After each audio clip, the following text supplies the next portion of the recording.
Hay sorpresas que se planean con amor y hay otras que te destrozan el alma. Natalia no lo sabía todavía, pero estaba a punto de vivir la peor de su vida. Era miércoles. Marbella brillaba con ese sol de primavera que se cuela entre las palmeras y las gafas oscuras de turistas despreocupados. Natalia caminaba descalza sobre la arena, una copa de vino blanco en la mano y el móvil en la otra, mirando una foto de ella y su marido Álvaro, tomada hacía solo unos meses. Estaban abrazados frente al mar, riendo con las mejillas sonrojadas por el vino y el amor.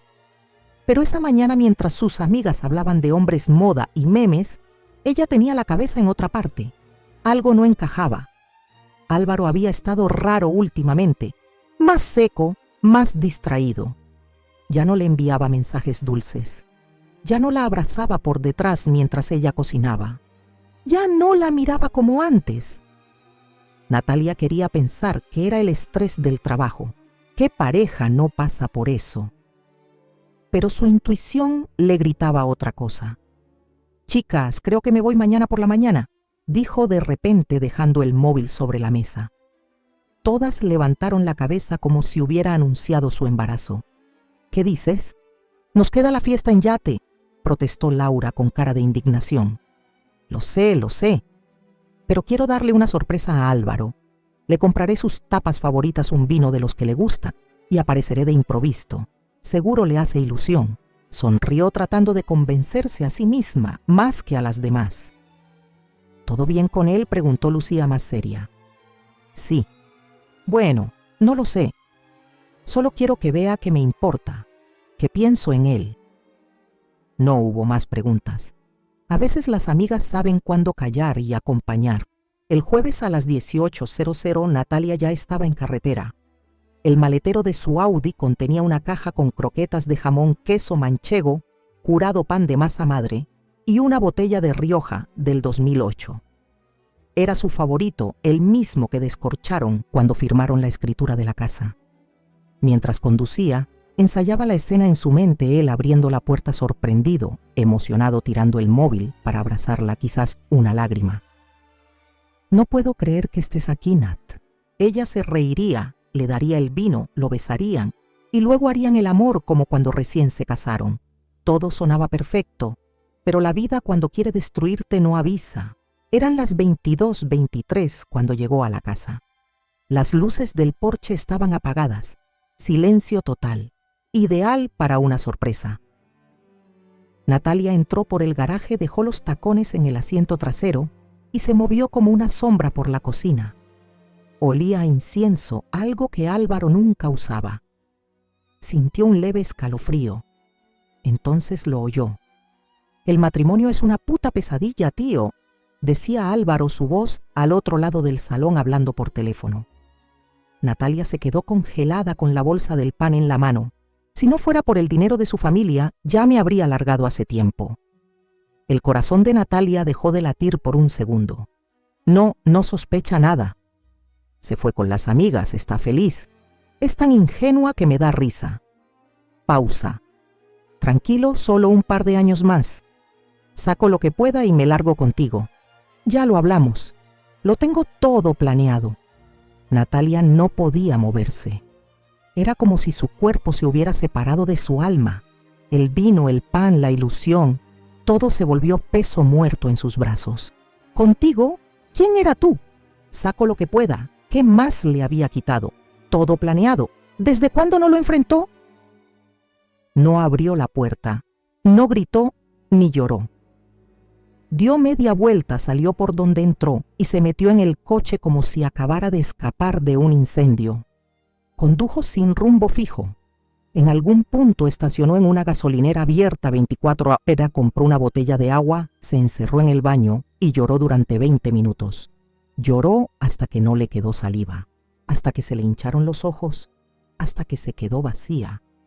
Después se lavó la cara, respiró hondo y salió. Ya no era la misma. Esa noche no durmió en casa, ni volvió a Marbella. Reservó una habitación en un hotel barato donde nadie la conociera.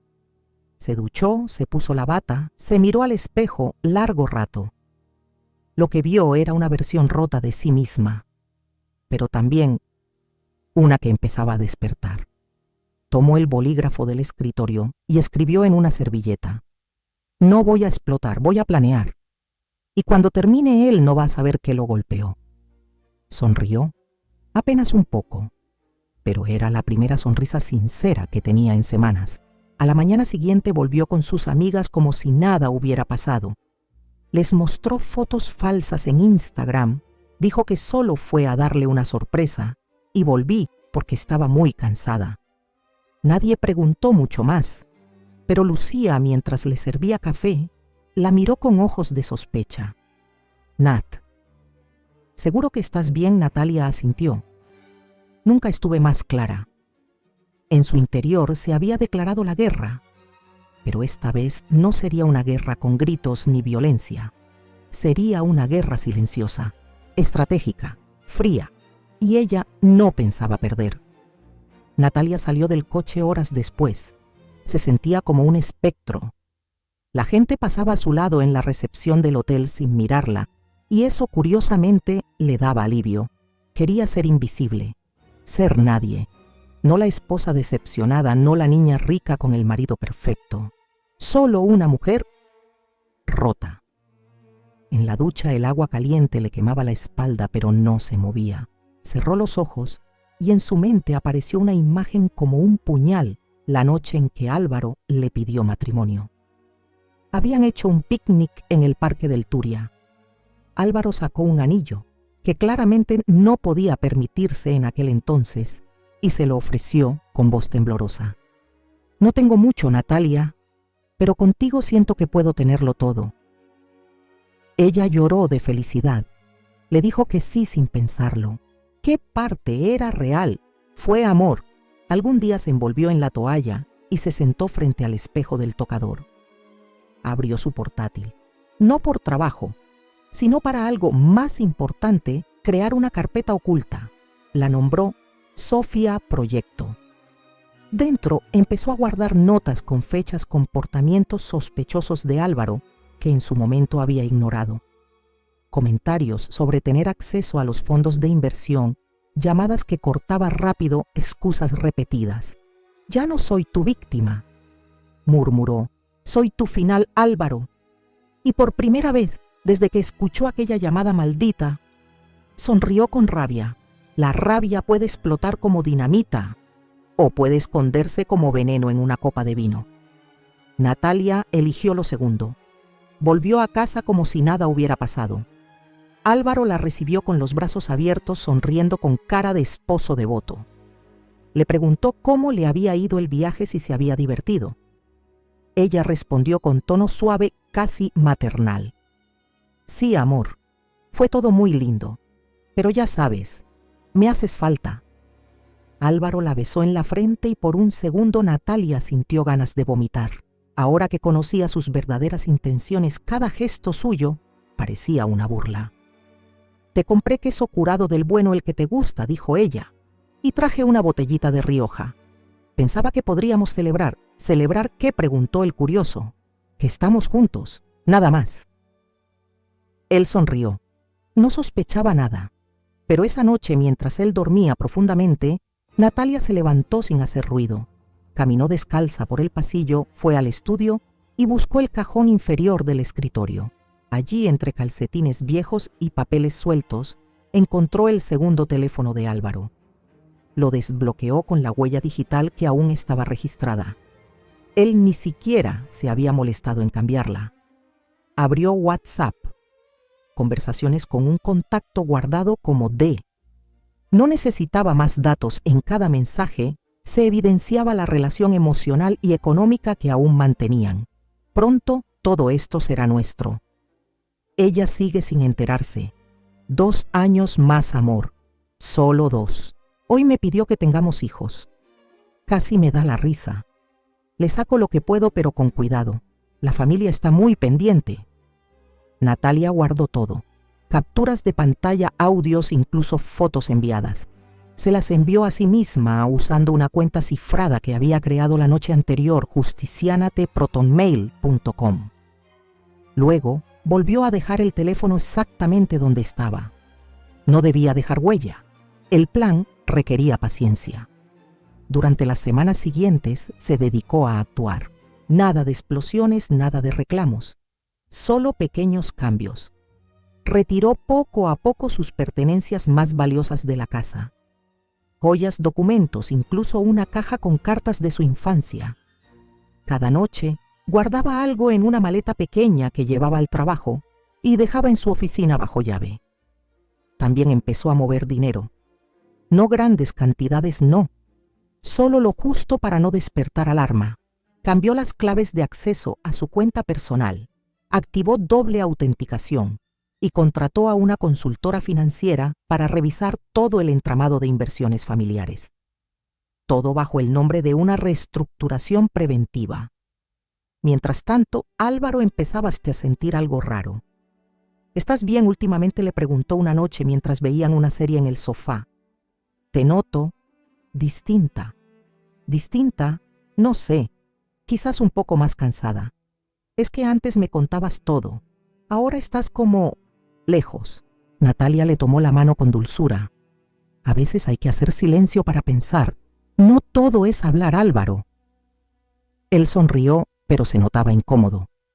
No era el silencio lo que le molestaba. Era que ya no la sentía manipulable. Algo en ella se había endurecido. Y eso lo descolocaba. Un sábado él llegó con un anillo. Estuve pensando, le dijo. Deberíamos renovar nuestros votos. Natalia fingió sorpresa. Renovar, sí. Tal vez así nos reconectamos. Podemos hacer una ceremonia íntima, solo nosotros. Qué idea tan linda, respondió abrazándolo. Pero por dentro pensaba, estás desesperado. Y lo huelo. En paralelo, Natalia había contratado a una abogada, Irene Morales, especialista en fraudes conyugales y divorcios complejos. ¿Tienes pruebas?, le preguntó Irene durante su primera reunión en una oficina discreta del centro de Madrid. Natalia sacó una carpeta gruesa. Todo impreso, numerado y organizado. Tengo capturas de pantalla, grabaciones de voz, movimientos bancarios, correos y transferencias no autorizadas. ¿Cuánto dinero estamos hablando? Más de 90.000 euros por ahora. Irene asintió. Con esto Álvaro no solo perderá el acceso a tus bienes, también podría enfrentar cargos si decides ir por la vía penal. Quiero lo justo, respondió Natalia. Pero sobre todo quiero cerrarle la puerta en la cara sin que se lo vea venir. Y así siguió el juego. Natalia fría, meticulosa, inteligente. Álvaro nervioso, intentando reconquistarla sin saber que el tiempo se le acababa. Empezó a llamarla más seguido, a cocinarle cenas que antes detestaba hacer. Le escribía cartas como si fueran novios de nuevo. Incluso le propuso tener un hijo. Un bebé podría darnos estabilidad, le dijo una mañana. Natalia se quedó mirándolo como si analizara a un actor en escena. Tal vez... Pero no es el momento. Necesito sentirme segura. Esa frase lo desconcertó. ¿Segura de qué? Un martes por la noche, mientras él dormía, Natalia encendió su portátil y empezó a redactar un documento titulado Informe Confidencial, Patrimonio Compartido. Era un resumen detallado de todos los movimientos financieros desde que se casaron. Cada euro, cada transferencia, cada cuenta. Ya no solo planeaba separarse, planeaba exponerlo, hundir su credibilidad, terminar con su juego sucio de una vez por todas.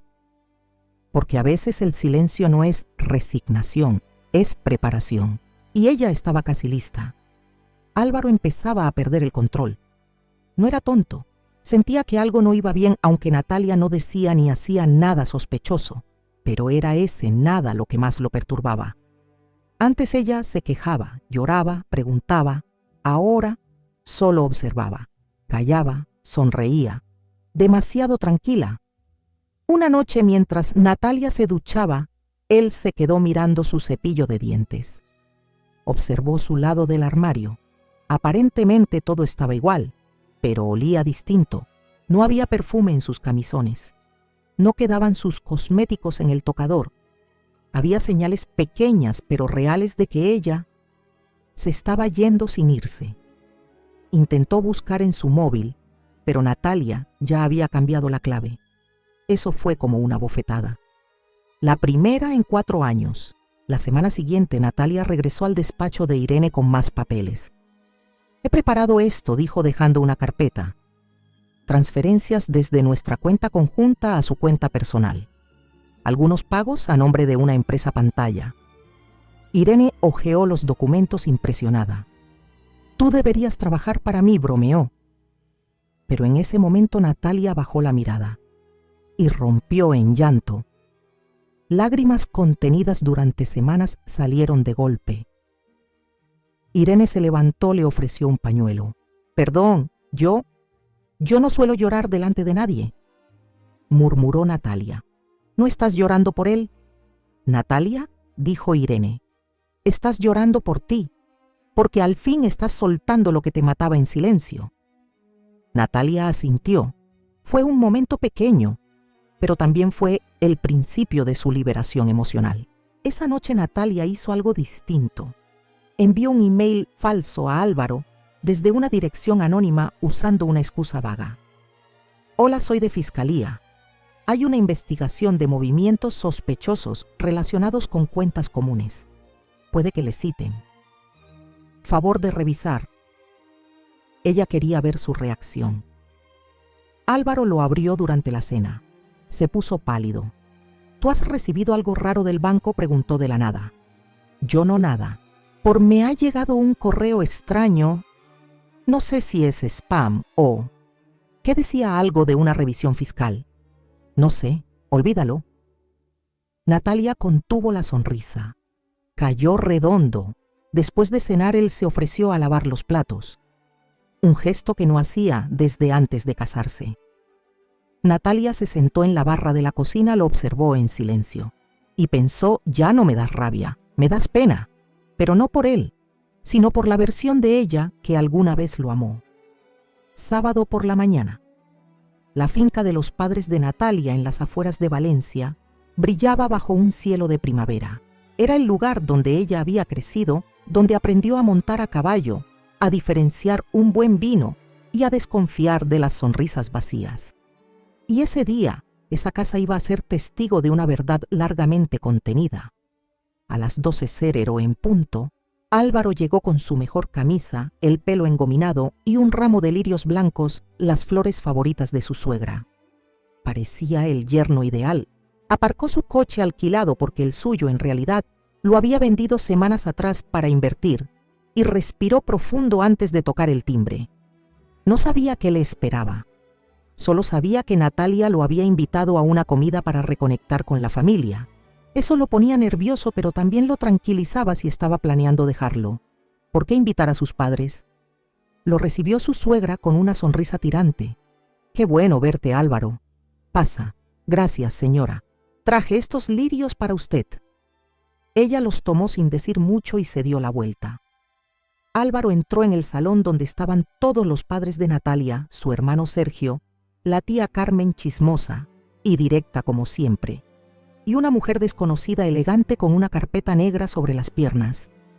Natalia apareció poco después serena, vestida de blanco, el mismo color que usó el día de su boda. Pero esa no era la Natalia de entonces. Esta no sonreía por nervios, sonreía por decisión. «Gracias por venir», dijo con calma. «Me alegra que estemos todos aquí. Hoy quiero compartir algo importante, algo que ya no puedo seguir guardando».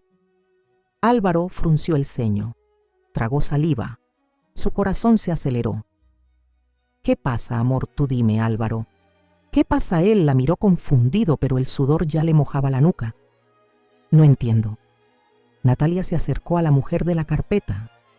«Ella es Irene Morales, mi abogada. A partir de este momento todo lo que digamos será registrado, no para atacarte, para protegerme». Álvaro intentó reír. «¿Esto es una broma?» «No». «Ojalá lo fuera». Natalia abrió un sobre y sacó varias hojas. «Esto que ves aquí son registros bancarios, transferencias desde nuestra cuenta conjunta hacia una persona llamada DM. Todas hechas por ti sin mi consentimiento. Casi 100.000 euros en total». Álvaro palideció, pero no habló. Aquí también hay capturas de tus mensajes con esa persona. Conversaciones donde hablas de sacar lo que puedas de mí, donde dices que te asfixia esta vida y que solo aguantas por mi dinero. La madre de Natalia abrió los ojos como platos. El padre se levantó de la silla. ¿Qué estás diciendo?, gritó él. «¿Ese imbécil te está robando, papá? Siéntate», dijo Natalia con firmeza. «Quiero terminar». Sacó su móvil y conectó un altavoz. «También tengo esto». Puso el audio. La voz de Álvaro clara como el agua. 2 años más y me largo. Esta vida me asfixia. Ella ni sospecha. La tengo engañada. Silencio. Un silencio que pesaba más que cualquier grito. Álvaro se puso de pie de golpe. «Esto no prueba nada. Eso fue sacado de contexto. Estaba borracho». Era una conversación privada, Irene intervino. «En este país, señor, grabarse a sí misma no es delito. Y su esposa tiene todo el derecho a protegerse». «Natalia, por favor, te lo puedo explicar. Explicarme qué dijo ella sin alzar la voz. Que estuviste años fingiendo amor mientras vaciabas nuestras cuentas, que jugabas a ser esposo mientras planeabas tu huida con otra». Él cayó de rodillas. «No era así. Me sentía solo. Tú estabas siempre con tu familia, con tu trabajo. Yo solo quería sentirme importante otra vez». Natalia lo miró con una mezcla de asco y lástima. «No eras un niño perdido, Álvaro. Eres un hombre que eligió destruir en silencio. Y ahora te toca asumir las consecuencias». Sergio, el hermano, se levantó también. «¿Quieres que lo saque de la casa?». No respondió Natalia. «Ya se va solo. Le acabo de enviar un correo con los papeles de la separación. Irene te explicará los detalles. Tienes 48 horas para abandonar nuestra casa. El 80% de los bienes ya están a mi nombre. Lo que quede, te lo regalo. Yo no quiero lo que viene de ti». Álvaro, entre lágrimas, se arrastró hacia ella. «No me dejes, Natalia. Te lo ruego. Estoy enfermo. Estaba confundido. Yo no estoy tirando este matrimonio a la basura, Álvaro. Tú lo hiciste desde el principio. Solo estoy recogiendo lo poco que me dejaste». Ella se dio la vuelta. No lo miró más. Horas después, ya en su coche con los papeles firmados en la guantera, Natalia encendió la radio. Una canción antigua sonaba. «Yo no soy esa que tú te imaginas». Sonrió. No lloró. No sintió pena. Solo una calma poderosa, como si se hubiera quitado un abrigo mojado que cargó durante años sin darse cuenta. Álvaro pasó esa noche solo en la habitación de invitados de la casa de un amigo. DM nunca respondió sus mensajes. Su cuenta principal fue congelada por orden judicial. Sus padres políticos cortaron toda ayuda y la familia de Natalia empezó a cerrar puertas en silencio. Ya nadie lo llamaba el yerno brillante. Ahora era simplemente Álvaro, el aprovechado, el traidor, el estafador emocional. Y lo peor, ya no tenía a nadie que lo mirara como Natalia lo miró alguna vez, porque lo que perdió no era dinero. Era la última persona que creyó en él. La primera noche en su nuevo apartamento, Natalia durmió en el suelo.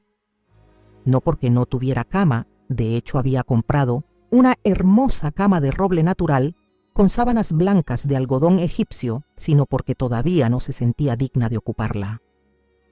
Se acostó sobre la alfombra con una manta y una botella de agua mirando el techo blanco, como si allí pudiera leer el futuro. Estaba sola. Y aunque ese silencio era aterrador, también era puro. El piso estaba en Malasaña, un barrio bohemio lleno de gente extraña, perros sueltos, librerías, bares y grafitis que parecían hablarle. Años atrás, Natalia habría considerado vivir allí como una locura de veinteañeros. Ahora era exactamente lo que necesitaba: caos controlado, ruido humano, lejos de las paredes frías de su antigua casa compartida con Álvaro. Al despertar, abrió todas las ventanas, respiró. El aire tenía olor a café recién hecho y pan tostado de las cafeterías de la calle. «Hola, vida nueva», susurró. Los primeros días fueron raros, no tristes ni felices, solo raros. Se levantaba sin saber qué ponerse. No tenía a quién impresionar. No tenía cenas que planear ni cumpleaños ajenos que fingir disfrutar. Podía comer cereal con vino si quería. A veces lo hacía. Un jueves, mientras tomaba café en una terraza, empezó a escribir en una libreta de tapas negras que había comprado en una papelería del barrio. Sin pensar, escribió: no sé quién soy ahora, pero definitivamente no soy ella. No soy la esposa decorativa. No soy la cuidadora del ego de otro. Soy quien pasaron 20 minutos en blanco. Luego escribió: soy la que sobrevivió sin gritar. Esa frase se le clavó como una lanza suave. Al volver a casa abrió su portátil y creó un blog anónimo. Lo tituló La que se marchó sin gritar. Empezó a subir textos cortos, fragmentos, pensamientos, sin nombres, sin fechas, solo emociones. Al principio no lo leía nadie, pero en la segunda semana recibió su primer comentario: gracias. No sabía cómo ponerlo en palabras.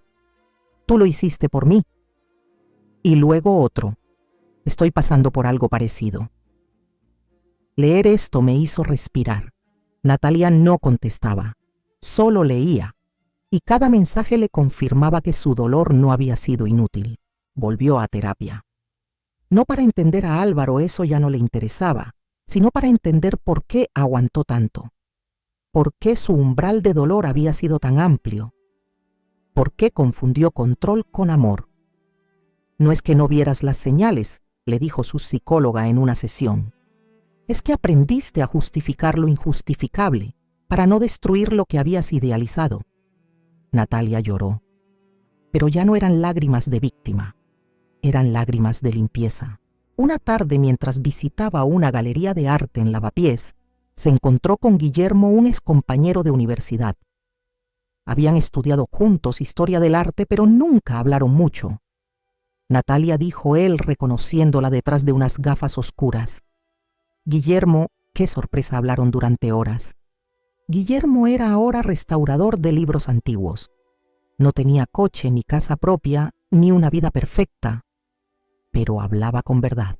Escuchaba con atención y no le preguntó por Álvaro. ¿Y tú qué haces ahora?, le preguntó.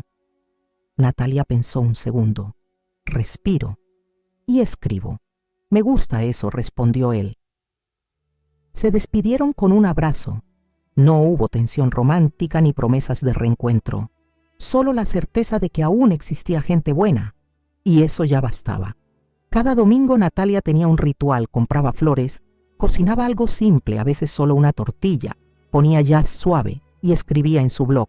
Un día escribió: ya no tengo miedo de estar sola. El miedo real era estar acompañada de alguien que me hacía sentir menos.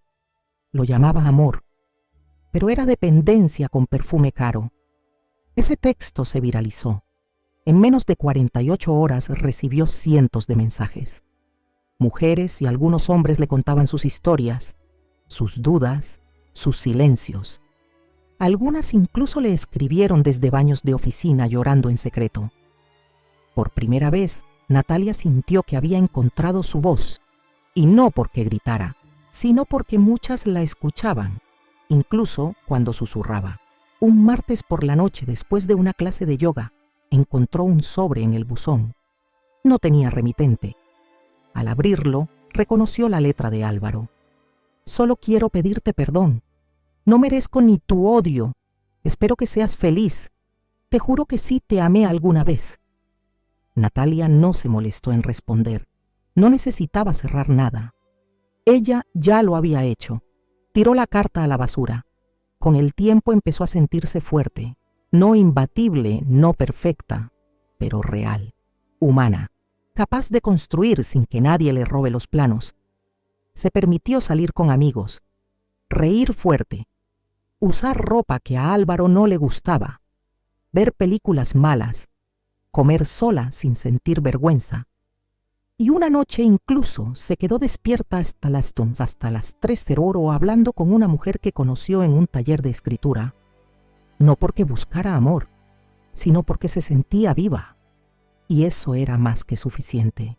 Una tarde de otoño recibió un correo. Era una invitación para participar en una antología de escritoras emergentes. Alguien había leído su blog y la propuso. Natalia leyó el mensaje 3 veces antes de creerlo. Dijo que sí. Ese mismo día, escribió la que sería su última entrada en el blog anónimo Ya no soy la mujer traicionada, ni la que lloraba en baños de gasolineras. Ahora soy la que escribe su propia historia, no para vengarse, sino para recordarse que renacer es posible incluso cuando no queda nada, porque a veces lo que parecía un final es solo el prólogo de algo mejor, publicó. Cerró el portátil y por primera vez desde que se fue, encendió una vela, se sirvió una copa de vino y se sentó en su cama nueva. Ya no dormía en el suelo, porque ahora sí, por fin sentía que ese lugar le pertenecía. Álvaro pensaba que el mundo lo olvidaría pronto, que su mal momento era solo una fase, que podría reconstruirse, reinventarse, mentir lo justo para seguir adelante. Pero no, porque a veces cuando una máscara cae no hay otra detrás, solo vacío. Al principio intentó defenderse. Contó a sus amigos que todo era un malentendido, que Natalia se había vuelto fría, que las mujeres ricas se cansan rápido de los hombres que vienen de abajo. Pero los amigos desaparecieron, no porque creyeran en Natalia, sino porque los audios, los mensajes y las pruebas circulaban por grupos donde él ya no era bienvenido. Nadie quería relacionarse con un tipo que manipulaba emocional y económicamente a su esposa. Un día llamó a su antiguo jefe.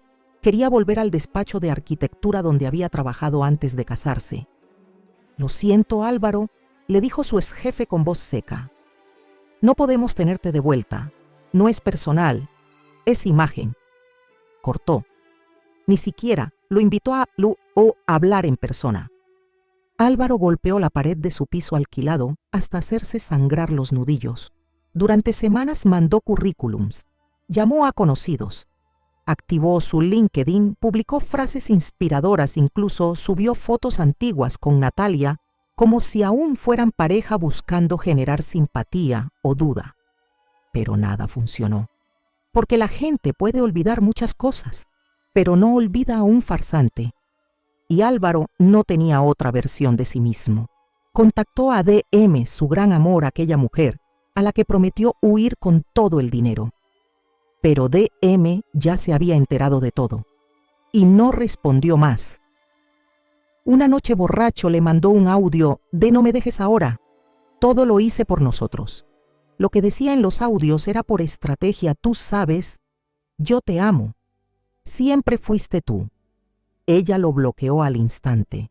Ese fue el último hilo que se rompió. Se mudó a un estudio pequeño en las afueras de Valencia. Lo pagaba con un préstamo que apenas pudo conseguir. Vendió el coche. Se compró una bicicleta. De vez en cuando daba clases particulares de dibujo técnico a estudiantes de secundaria, pero el dinero no alcanzaba. Sus redes sociales quedaron abandonadas. Su número nuevo no lo conocía nadie. Ni siquiera su tía, la que lo crió, quería saber nada de él después de enterarse del escándalo. La vergüenza le pesaba como una cadena en el cuello. Y Natalia seguía sin decir nada. Ni una publicación, ni una entrevista, ni un escándalo, solo silencio. Y ese silencio lo destruía más que cualquier insulto. Un día pasó frente a una librería del centro. En el escaparate, un libro nuevo de tapa blanca, con letras negras, decía: «Sobreviví sin gritar. Natalia de Vera». Se quedó de piedra. No sabía si era ella, pero al ver la foto de la contraportada, la reconoció. Ella, con el pelo suelto, una sonrisa serena, mirando directo a cámara como alguien que ya no tiene miedo. Entró. Tomó el libro. Lo hojeó. Cada página era una estocada. Mi error no fue amar, fue no dejar de hacerlo a tiempo. Me miró a los ojos mientras planeaba mi ruina. Yo le devolví la mirada y le di mi alma. No voy a vengarme. Eso requiere energía que ahora uso para reconstruirme. Lo cerró, lo dejó donde estaba y salió sin decir nada. Al llegar a casa se miró al espejo. Su barba estaba desordenada, tenía ojeras, la piel pálida. Parecía un fantasma del hombre que una vez se creyó invencible. Y entonces entendió. Él había muerto. No físicamente, pero sí en la memoria de todos. Su reputación estaba en ruinas. Su nombre se había convertido en sinónimo de traición. Y lo peor, nadie lo defendía. Nadie. A veces por la noche revisaba sus viejas fotos con Natalia. Buscaba en su cara alguna señal, un indicio de que ella sabía, pero no la encontraba. ¿Cuándo lo supiste?, le preguntaba en voz baja a la pantalla. No había respuesta. Solo la misma sonrisa de siempre, esa que ahora lo hacía llorar. Pasaron los meses. El invierno llegó sin piedad. Álvaro consiguió un empleo temporal como recepcionista nocturno en un hostal barato. 12 horas de silencio y miradas fugaces de turistas con prisa. Usaba ese tiempo para leer, para pensar, para arrepentirse, pero nunca se atrevió a escribirle. Sabía que ella no le respondería. Sabía que él ya no tenía cabida en su vida. Un domingo, mientras Natalia presentaba su libro en la Feria del Libro de Madrid, un periodista le preguntó: ¿teme que él la busque ahora que su historia se ha hecho pública? Ella lo pensó unos segundos. No. Él no es tan valiente. Lo perdonó, lo solté, respondió, que no es lo mismo. El público aplaudió, y ella sonrió con tranquilidad. No por orgullo, sino por paz. Esa noche Álvaro la vio en YouTube. Grabación completa. Más de 200.000 visualizaciones. Comentarios como: eres una inspiración. Gracias por contar lo que muchas vivimos. Natalia, gracias por ponerle voz a mi silencio. Cerró el portátil. Se acostó en su colchón viejo sin sábanas. Miró al techo y lloró. No por lo que perdió, sino por lo que nunca supo valorar. ¿Alguna vez te has preguntado si la persona que duerme a tu lado te ama de verdad o solo le conviene que estés ahí? Natalia se lo preguntó tarde. Tarde, pero a tiempo para salvarse.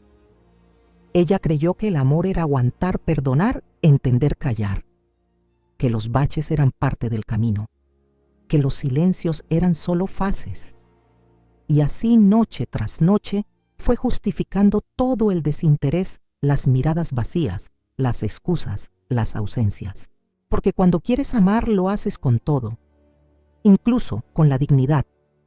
Hasta que un día lo oyó con sus propios oídos: esta vida me asfixia, aguanto por el dinero. 2 años más y me largo. Y en ese instante no se rompió, no gritó, no se derrumbó, se congeló. Y cuando una mujer se congela, es porque está por despertar.